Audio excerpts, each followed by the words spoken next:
कि नेताजी की जो फौज थी, आजाद हिंद फौज, उसके 3 जनरल थे और जब ट्रायल चलता था लाल किले पर तो आवाज आती थी, गूंज आती थी कि लाल किले से आई आवाज सहकर ढिल्लो शाहनवाज। तो शाहनवाज जी, मैं मेरठ जिले का रहने वाला हूँ, वहाँ से लोकसभा के 2-3 बार MP। कर्नल जनरल सहगल, उनकी सुपुत्री सुभाषिनी सहगल मेरे साथ लोकसभा की सदस्य रही। उनके पिताश्री से भी मुझको मिलने का सानिध्य मिला। मैं उसके लिए भी अपने आप को बहुत सौभाग्यशाली मानता हूँ। और ढिल्लो साहब, उनका परिवार इस समय ग्वालियर में रहता है, तो मेरे परिवार की बच्ची वहाँ भी पढ़ी है, तो उनके परिवारजनों से भी मुझको मिलने का सौभाग्य हुआ है। तो इस ऐतिहासिक जो घटनाक्रमों से जुड़ी हुई जो ये बैठक है, उसमें अमित जी ने जो प्रस्ताव रखा उससे किसी की असहमति होने का प्रश्न नहीं पैदा है। हम सब लोग हाथ उठाकर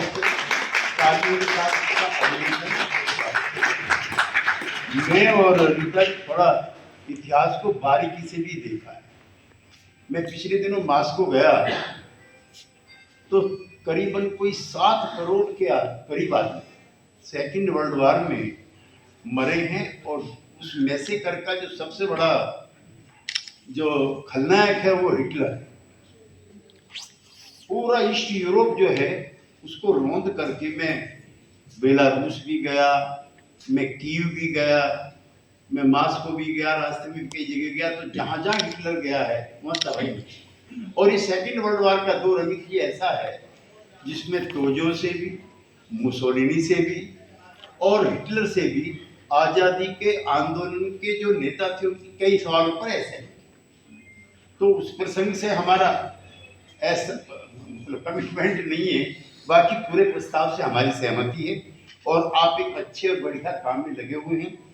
और आजादी का जो आंदोलन है वो कोई एक व्यक्ति का नहीं है, इसमें दो राय नहीं है, लेकिन सुभाष बाबू की का बड़ापन देखिए। जब वो कांग्रेस के अध्यक्ष चुने जाते हैं तो जैसे हमारे सभी दलों और 1, 2, 3, 4 लोग, तो हम 24 घंटे के पॉलिटिकल वर्कर हैं, हमारी सबकी पार्टियों में असहमति है और असहमति किसी स्वस्थ लोकतंत्र की पहली शर्त है, वरना फिर गुलामी। तो हम तो चारों तो उसी परंपरा के हैं, लेकिन सुभाष बाबू के साथ जब असहयोग होता है तो वो कांग्रेस के अध्यक्ष पद से इस्तीफा देते हैं।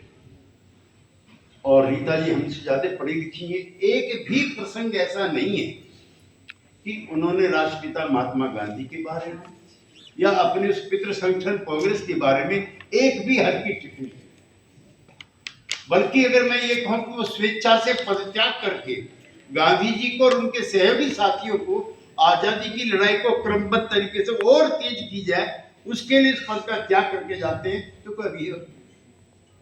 और जब वो चले जाते हैं तो जाकर के जो उनकी पहली परेड है,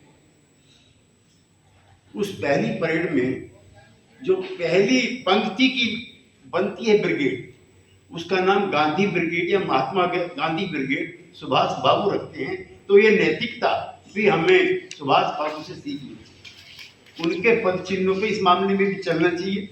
दूसरा, मुझे अंडमान में कई अवसरों पर पार्लियामेंट की कमेटी के सिलसिले में जाने का मौका मिला और मैं उन लम्हों को, उस क्षण को आपके साथ शेयर करना चाहता हूँ।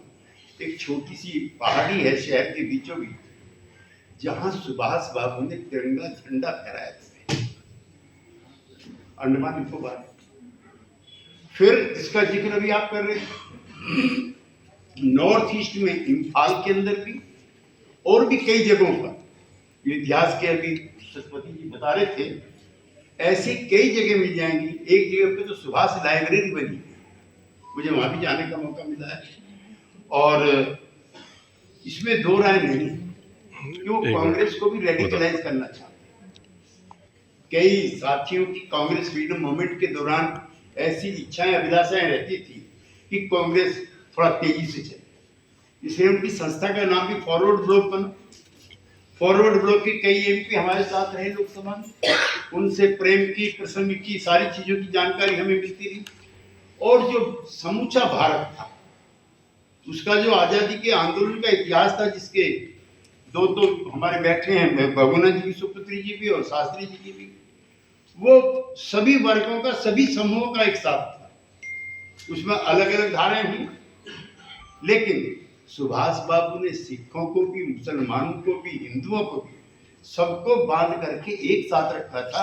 तभी एक जनरल का नाम शाहनवाज था और दूसरे का सहगल था और तीसरे का ढिल्लो था। आजादी की लड़ाई को उस तरीके से उन्होंने बांध कर रखा। अब इसलिए मैं जाकर समय नहीं लूंगा, चूंकि रीता जी को किसी पारिवारिक मामले में कहीं जाना है।